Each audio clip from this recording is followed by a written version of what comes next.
말씀 함께 보겠습니다. 사도행전 19장 1절에서 10절까지의 말씀입니다.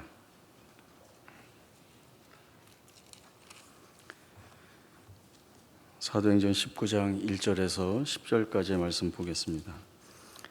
아볼로가 고린도에 있을 때에 바울이 윗지방으로 다녀 에베소 와서 어떤 제자들을 만나 이르되 너희가 믿을 때에 성령을 받았느냐 이르되 아니라 우리는 성령의 계심도 듣지 못하였노라. 바울이 이르되 그러면 너희가 무슨 세례를 받았느냐 대답하되 요한의 세례니라. 바울이 이르되 요한이 회개의 세례를 베풀며 백성에게 말하되 내 뒤에 오시는 이를 믿으라 하였으니 이는 곧 예수라 하거늘 그들이 듣고 주 예수의 이름으로 세례를 받으니 바울이 그들에게 안수하며 성령이 그들에게 임하심으로 방언도 하고 예언도 하니 모두 12사람쯤 되니라. 바울이 회당에 들어가 석 달 동안 담대히 하나님 나라에 관하여 강론하며 권면하되 어떤 사람들은 마음이 굳어 순종하지 않고 무리 앞에서 이 도를 비방하거늘 바울이 그들을 떠나 제자들을 따로 세우고 두란노 서원에서 날마다 강론하니라. 2해 동안 이같이 하니 아시아에 사는 자는 유대인이나 헬라인이나 다 주의 말씀을 듣더라. 아멘. 사도행전 19장은 에베소를 중심으로 해서 시작되는 제3차 전도 여행의 일로부터 설명을 하고 있습니다. 그 시작에 관련된 하나의 사건을 이야기를 하고 있는데 바울이 에베소에 왔을 때 누가의 표현대로 보면 어떤 제자들이라고 하는 12사람쯤 되는 무리를 만나게 됩니다. 바울은 이들에게 너희가 믿을 때에 성령을 받았느냐라고 할 때 이 사람들은 우리는 성령을 모른다, 성령이 계시다는 것도 듣지 못했다 이렇게 이야기를 하고요. 다음에 바울이 그러면 너희가 무슨 세례를 받았느냐라고 할 때 요한의 세례를 받았다 이렇게 이야기합니다. 지난 설교 때 아볼로가 나왔었는데 그 아볼로도 그러했죠. 주의 도를 일찍이 받고 또 믿고 가르쳤지만 예수 그리스도에 대한 내용을 정확히 알지 못하고 있었고 또 요한의 세례까지만 알고 있었다. 그 아볼로와 이들이 많은 그 비슷한 면을 보이게 됩니다. 바울이 이들에게 설명을 합니다. 세례 요한이 회개의 세례를 베풀었고 또 그 세례 요한이 내 뒤에 오시는 이를 믿어야 한다라고 이야기했는데 그가 곧 예수 그리스도다라고 할 때 이들이 예수를 믿고 또 예수의 이름으로 세례를 받고 사도 바울이 안수하니 예언도 하고 방언도 하게 됩니다. 누가가 이 같은 사건의 내용을 자세히 기록을 하고 있는 것은 아직도 참 복음을 알지 못하는 사람들이 있고 또 그들에게 참 복음이 전해지고 있고 그리고 참 복음을 들은 그들에게 성령이 임하고 있다라고 하는 사실들을 분명하게 보여주고 설명하려고 하고 있습니다. 사실 바울은 에베소에 대해서는 2차 전도 여행 때 목적하고 있었기 때문에 이 에베소에서의 사역에 대단히 많은 노력을 기울이게 됩니다. 사도 바울이 어디 한 군데 오래 머물지 않았었는데 이 에베소에서는 거의 3년 가까운 시간들을 머물러 있게 됩니다. 여기에 있으면서 두란노 서원에서 날마다 말씀을 강론하여 가르치고 있었고 또 여기에서 준비된 사역자들을 다른 지역으로 파송하는 일들도 이 바울이 하게 됩니다. 이 같은 바울의 사역을 통하여서 이루어진 결과가 두 가지가 있는데 하나는 오늘 본문에 나온 말씀입니다. 아시아에 사는 자는 유대인이나 헬라인이나 다 주의 말씀을 듣더라 라고 하는 말씀이고 또 같은 19장 20절에 보면 이와 같이 주의 말씀이 힘이 있어 흥왕하여 세력을 얻으니라 이렇게 말씀이 나오고 있습니다. 그러나 우리가 잘 알고 있듯이 바울이 전도사역, 그 복음사역을 할 때 늘 비방과 반대가 뒤따랐고 또 그 사역 자체를 방해하는 무리들이 많이 있어서 어려웠는데 그러나 결과는 어떻게 이렇게 나올 수 있었겠는가라고 하는 생각을 할 수 있고 그리고 그에 대한 답이 될 수 있는 한 사건이 이어서 나옵니다. 같은 19장 11절부터 16절까지 말씀을 보겠습니다. 하나님의 바울의 손으로 놀라운 능력을 행하게 하시니 심지어 사람들이 바울의 몸에서 손수건이나 앞치마를 가져다가 병든 사람에게 얹으면 그 병이 떠나고 악귀도 나가더라. 이에 돌아다니며 마술하는 어떤 유대인들이 시험 삼아 악귀 들린 자에게 주 예수의 이름을 불러 말하되 내가 바울이 전파하는 예수를 의지하여 너희에게 명하노라 하더라.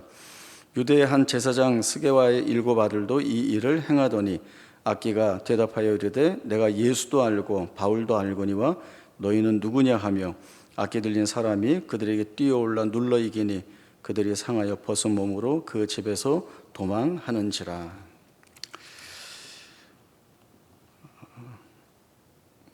그 바울이 하나님의 능력을 통하여서 함께 말씀을 본 대로 병든 사람들도 치유하고 악귀도 쫓아내는 사역들을 하게 됩니다. 그런데 일부 사람들은 자기들도 이 바울이 행하는 것 같은 그런 권능을 행할 수 있다, 그런 능력을 행할 수 있다라고 하는 생각을 하게 됩니다. 그리고 이들은 바울의 이름을 빌어서 주문같이 그 명령을 하게 되는 거죠. 주문처럼 외우면 될 거라는 생각, 따라하면 될 거라는 생각들을 이 사람들이 하고 있습니다. 특별히 대표적으로 유대 제사장 스게와의 7 아들에 대한 이야기를 하고 있는데 이 유대 제사장이 정말 유대 제사장인지 아니면 가짜인지 정확히 알지 못하지만 어쨌든 이 스게와라고 하는 사람의 7 아들들도 바울이 행하고 있는 그 능력 있는 일을 따라하고 있습니다. 그러나 악귀가 내가 예수도 알고 바울도 알지만 너희는 누군지 모르겠다, 너희 누구냐 이렇게 이야기하면서 덤벼드니까 놀래서 옷까지 다 벗어지고 그리고 도망가는 모습을 기록을 하고 있습니다. 이런 사건이 주고 있는 내용은 이 사건이 신기하다 이런 이야기만 하고 있는 것이 아니라 바울이 행하고 있는 능력이 바울 그에게서 드러나는, 즉 사람의 능력으로 되어지는 일이 아니라 하나님께서 그 일을 하고 계시는 것이다 라고 하는 사실들을 분명하게 보여주고 있는 것입니다. 이게 따라하는 사람들처럼 사람들은 대단히 어리석습니다. 말씀드린 대로 주문을 똑같이 외우면 그 일이 될 거라는 생각, 그리고 바울이 하니까 나도 그 모습 비슷하게 따라하면 되지 않겠는가라고 하는 생각은 무지를 넘어서 어떻게 보면 무식하기도 하고 어떻게 지각 있는 사람이 그런 일이 그렇게 될 수 있겠다고 생각을 하는가 싶지만 사람들이 이런 부분에서 많이 오해하고 잘 못하고 있는 부분들은 대단히 많은 사례들이 있습니다. 하나만 예를 들면 예루살렘 교회가 핍박을 받게 되면서 사도들을 남겨두고 모든 성도들이 핍박을 피해 흩어지게 됩니다. 그때 빌립이 사마리아 성에 들어가게 됩니다. 이 빌립도 사마리아 성에서 병든 사람들을 고쳐주고 귀신들을 쫓아내어주는 놀라운 일들을 행하게 됩니다. 이 사마리아 성에 시몬이라고 하는 마술을 부리는 사람이 있었는데 이 시몬 자기가 봐도 너무나 놀라운 겁니다. 그래서 이 시몬이 복음을 받아들이고 예수를 믿고 세례를 받고 그리고 이 빌립을 쫓아다닙니다. 여기까지만 보면 시몬이 회개했구나 싶은데 그러나 뒤에 나오는 행태를 보면 그는 단순히 신기한 것을 쫓아 들어온 사람처럼 보입니다. 나중에 이 사마리아에 하나님의 말씀이 주어졌다는 소식을 듣고 베드로와 요한이 이를 확인하기 위해 내려오게 됩니다. 내려와서 사람들에게 예수의 이름으로 안수를 하고 하니까 그리고 사람들이 방언을 하게 됩니다. 성령을 받는 모습을 보자 그때 이 마술사 시몬이 베드로에 가서 한 이야기가 나도 사람들을 안수하면 이 같은 성령이 임하게 할 수 있는 권능을 행할 수 있는 그 능력을 달라, 내가 돈을 내겠다 이렇게 이야기를 합니다. 베드로가 내가 망령되게 생각하고 있고 내 은근과 함께 내가 망할지어다 라고 하는 저주의 말을 하게 됩니다. 이 시몬은 이렇게 이야기한 것 자체가 그가 무엇을 생각하고 있는가, 무엇을 믿고 있는가를 우리에게 여실히 보여주고 있습니다. 시몬은 정말 돈을 주어서 그 권능을 살 수 있다라고 생각을 했고, 돈 주어서 산 그 권능을 가지고 내가 사람들에게 안수하면 성령이 임할 것이다 믿었기 때문에 그 돈을 주고 사겠다라고 하는 이야기를 아무렇지도 않게 제안을 하고 있는 것입니다. 이런 일들은 하나님이 하시는 일들에 대한 이해를 전혀 갖고 있지 못하는 데에서 드러나고 있는 모습들입니다. 그러나 사실 저희들도 우리의 삶에 이 같은 어리석음, 이 무식들을 이렇게 끌고 돌아와서 생각해 보면 우리도 그런 부분이 있다라는 생각들을 해보게 됩니다. 우리가 교회 안에 들어와서 헌신하고 섬기고 봉사하지만 그러나 그것을 내 열심, 내 노력, 내 의지로 하는 것이라고 한다면 방향은 전혀 다릅니다. 그리고 그 열심에 대한 근본적인 이해를 처음부터 다시 해봐야 할 필요가 있습니다. 그저 내가 좋아서 하는 일, 내가 기뻐서 하는 헌신, 봉사라고 한다면 사실 그런 헌신이나 봉사는 어느 친목회나 어느 동호회나 가서도 똑같은 모양으로 할 수 있는 일들입니다. 그리고 내가 열심히 하고 노력했을 때 결국 어느 자리로 가게 되는가 하면 보상을 요구하게 되죠. 하나님, 제가 이렇게 열심히 하지 않았습니까?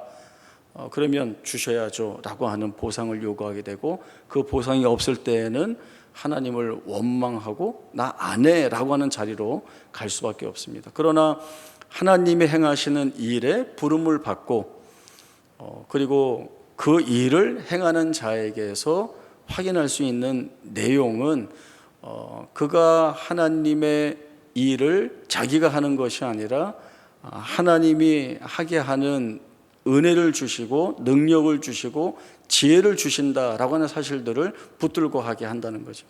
그러면 여기서 이제 또 다른 면에서의 내용을 한번 확인해 봐야 되는데, 그게 뭔가 하면 반대 부분도 있습니다. 잘못 생각하는 부분. 그게 뭔가 하면 저는 못합니다 라고 하는 거죠. 저는 못합니다. 물론 자기 자신을 제일 잘 아는 것이 자기 자신이니까 내가 어떤 부분에서 부족하고 잘 하지 못하고 그러니까 아주 솔직하게 저는 잘 하지 못합니다 라고 하는 이야기는 충분히 할 수 있겠지만, 그러나 우리가 열어두어야 하는 부분들이 있습니다. 그게 뭔가 하면 하나님의 일을 하나님이 맡기실 때 맡기신 하나님이 그 일을 하게 하신다라고 하는 사실들을 저희들이 열어놓고 붙들어야 하는 내용입니다. 출애굽기 3장에 보면 하나님이 모세를 불러서 애굽에 보내시려고 만나시는 장면이 나옵니다. 떨기 나무 타는 불꽃 가운데에서 하나님이 이 음성으로 모세를 부르시고, 그리고 이 모세에게 맡겨주시는 책임에 대한 일들을 분명하게 말씀하십니다. 내가 너를 애굽에 보내어서 내 백성 이스라엘을 이끌어내려고 한다. 이때 모세가 예 하나님, 저를 보내시면 제가 가겠습니다. 하나님, 드디어 우리 민족 위에 일하시는군요. 이렇게 이야기하는 것이 아니라 그들이 나를 믿지 않을 것입니다 라고 사양을 합니다. 이제 못 가겠다는 거죠. 그때 하나님이 내가 너에게 표징을 보여줄 테이고 그 표징을 너가 가서 그들에게 보여주면 그들이 나를 믿을 것이다 라고 이야기합니다. 그 다음에 모세가 하는 말이 나는 입이 뻣뻣하고 혀가 둔하여서 말을 잘 하지 못합니다. 내가 내 입에 함께 있어서 내 말을 담아주겠다 라고까지 말씀을 하십니다. 근데 모세는 더 버티면서 내 주여 보낼 만한 자를 보내소서. 하나님이 여기에서 드디어 성질을 부르시죠. 분노하고 노를 바라시면서 내 형 아론이 말을 잘하니 그와 함께 가라 라고 하는 말씀을 주십니다. 하나님이 이런 모세에게 주신 말씀이 출애굽기 4장 13절에서 17절의 말씀인데 저희 한번 찾아보겠습니다. 출애굽기 4장 13절에서 17절입니다. 구약 성경 86쪽쯤 됩니다. 출애굽기 4장 13절. 모세가 이르되 오 주여 보낼 만한 자를 보내소서. 여호와께서 모세를 향하여 노하여 이르시되 레위 사람 내 형 아론이 있지 아니하냐. 그가 말 잘하는 것을 내가 아노라. 그가 너를 만나러 나오나니 그가 너를 볼 때에 그의 마음에 기쁨이 있을 것이라. 너는 그에게 말하고 그의 입에 할 말을 주라. 내가 내 입과 그의 입에 함께 있어서 너희들이 행할 일을 가르치리라. 그가 너를 대신하여 백성에게 말할 것이니 그는 내 입을 대신할 것이요 너는 그에게 하나님같이 되리라. 너는 이 지팡이를 손에 잡고 이것으로 이적을 행할지니라. 하나님이 모세에게 말씀을 주시고 그리고 모세가 형 아론에게 하나님의 말씀을 전하고 결국 하나님이 하실 말씀을 모세와 아론의 입에 담아서 드러내시겠다라고 하는 것은 결국 하나님의 말씀이 모세와 아론의 입을 통하여서 전하여지지만 사람들의 귀에는 모세와 아론이 하는 이야기로 들리겠지만 그러나 그 말에 하나님이 힘과 능력을 담으셔서 하나님이 하시는 말씀으로 받아들이도록 하겠다라고 하는 말씀을 주시고 그리고 모세에게 지팡이를 주십니다. 이 지팡이는 애굽에 가서 바로와 애굽의 마술사들 앞에서 이 지팡이를 모세가 쓰게 됩니다. 그런데 나중에 홍해 앞에서 또 이 지팡이를 사용하게 되죠. 홍해 앞에 섰을 때 이스라엘 백성들이 야, 애굽에 매장지 없어서 다 죽이려고 이리로 끌고 나왔느냐라고 할 때 하나님께서 지팡이를 들어 바다를 가르고 이스라엘 백성들이 바다를 마른 땅처럼 건너갈 것이다 라고 하는 말씀을 주십니다. 그때 모세가 지팡이를 들고 홍해를 가르게 됩니다. 지팡이에 능력이 있는 것도 아니고 능력 있는 지팡이를 든 모세가 능력이 있는 것도 아니고 모세나 지팡이나 하나님의 손에 붙잡혀 쓰임받는 자들입니다. 홍해를 가르신 것도 하나님이시고 그 바닷길을 마른 땅같이 마르게 하여 자기 백성을 구원해 내신 것도 하나님이 행하시는 것입니다.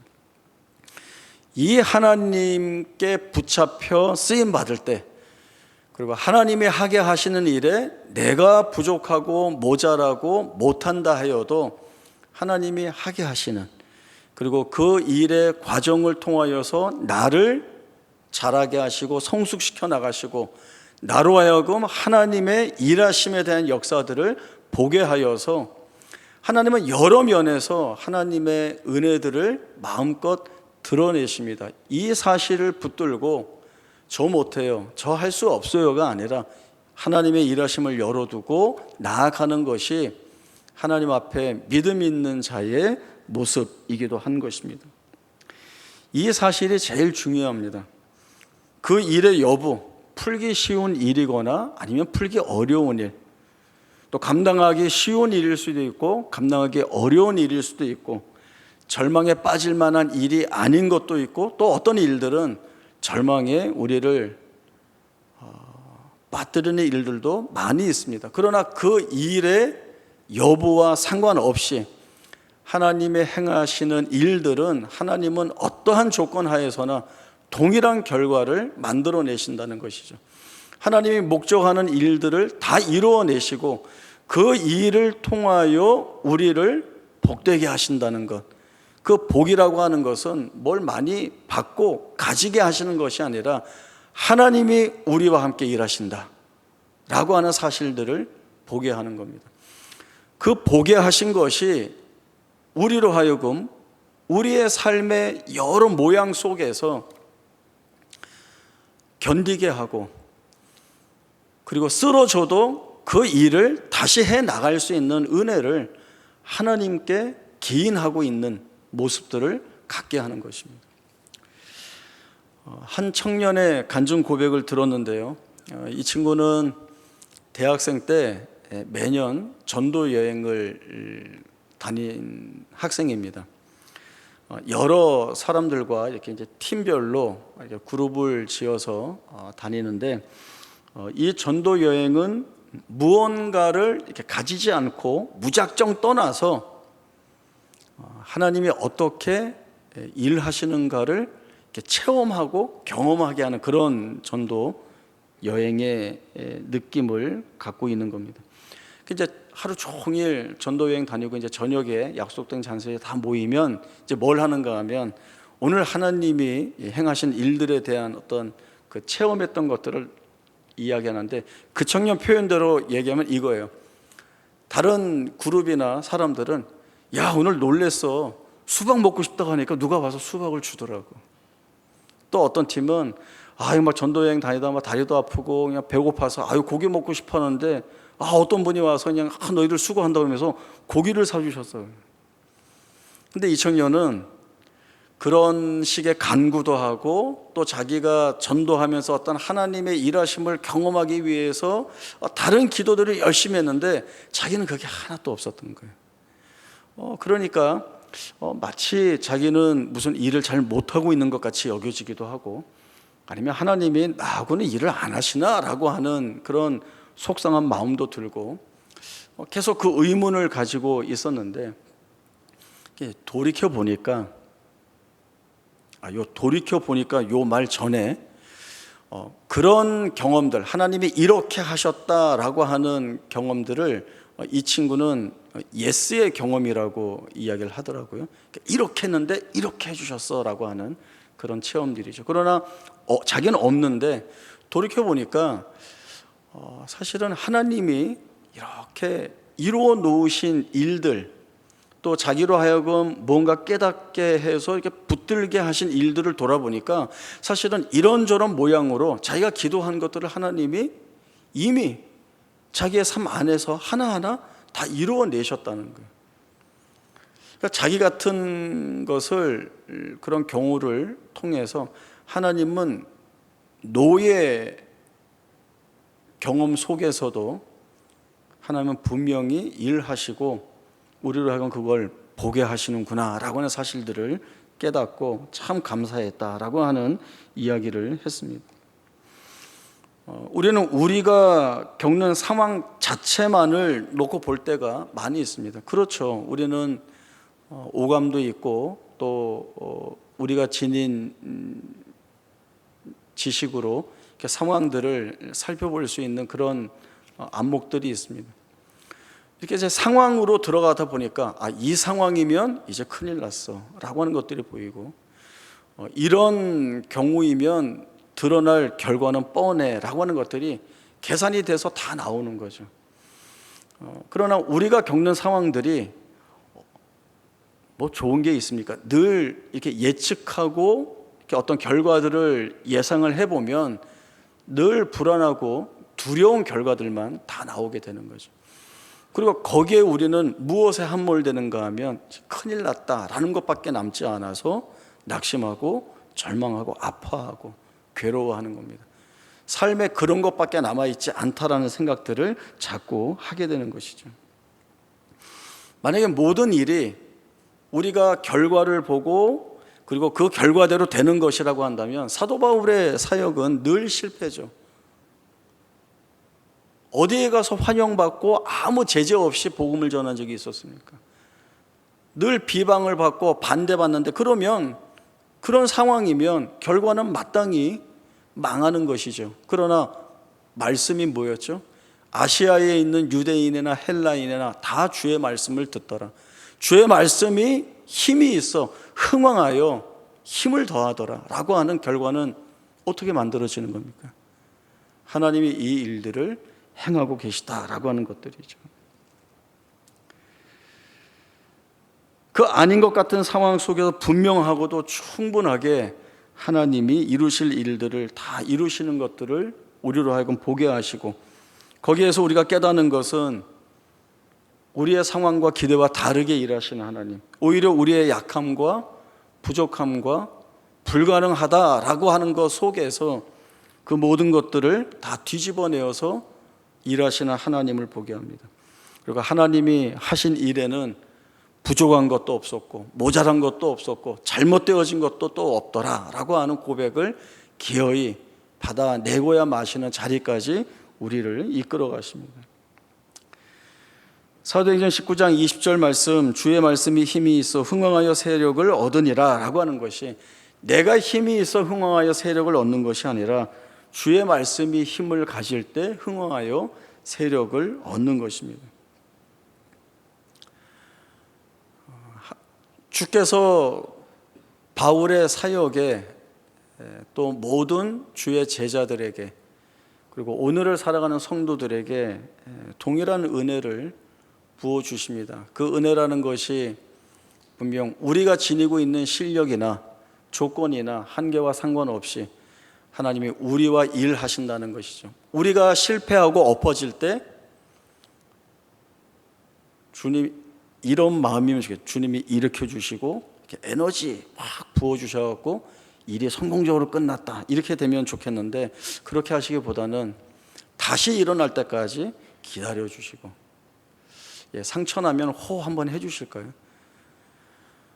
그리고 우리가 그 안 되는 일 때문에 마음 아파할 때 말씀을 통하여 기도를 통하여 위로를 받게 하시고 그리고 우리의 삶에 우리 홀로 버려두신 것이 아니라 주께서 동행하여 주시고 성령의 일하심들을 통하여서 우리로 하여금 여기를 넘어가도록 일하시는 하나님이 계시다라고 하는 것들을 우리로 하여금 보게 합니다. 우리 삶에서의 싸움은 늘 여기인 것 같습니다. 내가 무엇을 붙들고 살겠는가라고 하는 거죠. 이사야서의 모든 말씀들이 다 그것입니다. 겉으로 볼 때에는 애굽이나 바벨론이나 제국으로서 힘이 있고 또 그들을 의지하고 붙들면 분명히 유다 우리를 도와서 우리로 하여금 해방되고 구원을 얻게 할 것 같지만 하나님이 끊임없이 선지자를 통하여 주시는 말씀은 그거 다 썩어 없어지는 것들이라는 거죠. 그들도 심판의 대상이라는 것이죠. 그것이 너희를 지킬 수 없다는 것입니다. 너희를 지키고 구원할 이는 나 여호와 하나님 외에는 없다라고 하는 겁니다.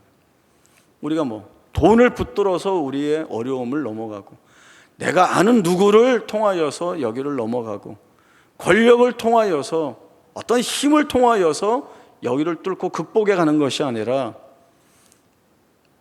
볼 때에는 여전히 엎어진 자리에서 벗어나지 못하는 것 같지만 여전히 속상하고 마음이 아프고 울 수밖에 없지만 그러나 은혜가 부어지고 있다는 이 변할 수 없는 사실, 이 사실이 오늘 우리로 하여금 하나님 앞에서 하나님을 기대하고 살아가는 자들로,